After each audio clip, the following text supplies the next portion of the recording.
if you go to Hockey News today, they tell you that Boston's going to need to look to free agency for help on the blue line. That the trade route isn't working for them. It's a bit late, isn't it?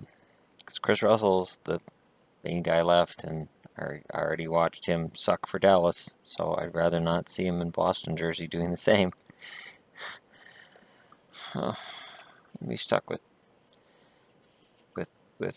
two guys named Miller and some overpaid guys. I'm just waiting for them to re-sign Bartkowski. But for now, let's talk about Tampa. The smartest GM in the league is Steve Yzerman. Yzerman tables a deal for Stamkos, $8.5 million, and walks away. Says, this is what we are ready to give you. This is what's in the budget.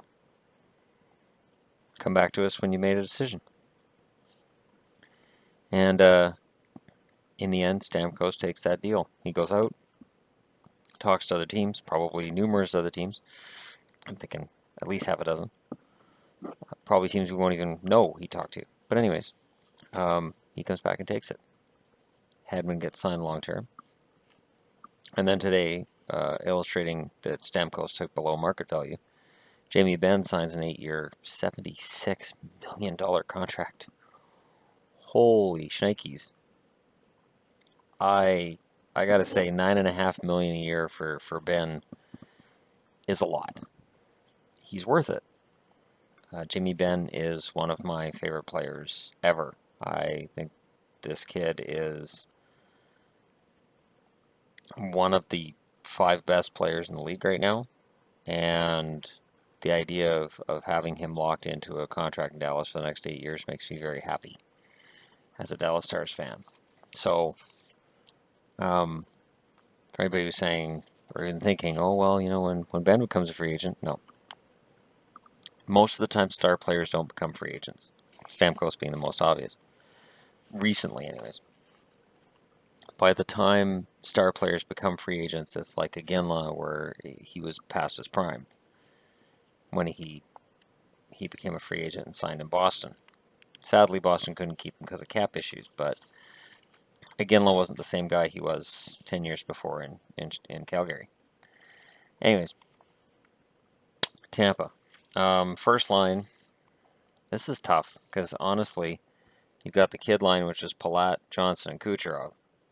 You've got Killorn, Stamkos, Callahan. You can swap those two around. And then does Drouin come in and play really well with Stamkos and push Callahan down to the third line? I'd like to see Callahan pushed as far down the lineup as possible after all the dirty hits I saw in the playoffs. I have Brian Boyle and Valtteri Filppula on the third line with Drouin, but I could easily see Filppula and Callahan together. It's an expensive third line, very expensive. And then fourth line I have Paquette, Nemesnikov, and Brown, with the extras being Connor and Conacher. And Conacher I added in as an extra because Tampa re-signed him, so I can't see them re-signing him just to send him to the American League. And I think they want all their prospects to get as much experience in the AHL as possible. And they'll keep Drouin on the team for this year.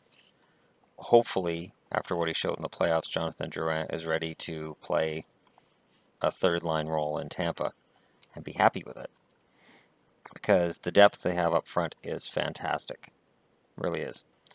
The blue line isn't bad either. You have Hedman and Strawman as the top two. And then what's funny is Jason Garrison is on their second pairing. When Jim Benning arrived in Vancouver, the first thing he did was trade away Jason Garrison. Well, this is a bad contract. That's what the deal was. Bad contracts. We got to get rid of Jason Garrison. Jason Garrison is a solid defenseman, and I miss him on the Vancouver blue line. And he makes Tampa a better team. And I have him with Schuster. And then Coburn and Cuckoo as the third pairing, with Nestorov and Witkowski as the 7th and 8th guys. But Nestorov pencils in anytime somebody gets hurt. And Nestorov, I could see pushing Cuckoo out of the lineup at some point.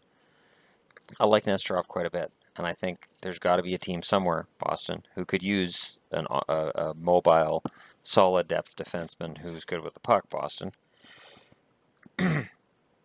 But that's a solid top six, considering Vancouver gave Jason Garrison away. Didn't figure that he was worth his money. Now Vancouver's complaining about not having blue line depth. Isn't that strange? It's weird how you just give away defensemen who are top four in the NHL, legit top four defensemen, and then a few years later you're like, we don't have any depth. How'd that happen? I don't know, maybe because you gave away Jason Garrison? So, and in net, Ben Bishop and Andrei Vasilevsky, at least till the trade deadline, I would figure that would be their lineup. Tampa's solid, though. Like, seriously, that is just a scary team they've got put together. This team has to win a Stanley Cup at some point. And it could be this year, coming up. Just the fact that they've got this lineup, and they've got, I mean, they have to re-sign Kucherov, and they're going to have to worry about Palat, Johnson, and Killorn looking for raises, but if they can keep most of this together, man, this is a really good lineup, and I like Tampa's chances. They're the best team in their division. I know Florida won the division last year, but I would put Tampa ahead of them right now. And if you're a fan of the Lightning, the sky's the limit. Yzerman has proven to be a shrewd GM who's willing to give out fair deals but not overpay. And he's locked up all of the key players for a long period of time. So we'll see how that works out for them. But I like the odds of them staying at the top of the league, or at least near it. So fantastic moves, good off season, good on Tampa, and good luck to them.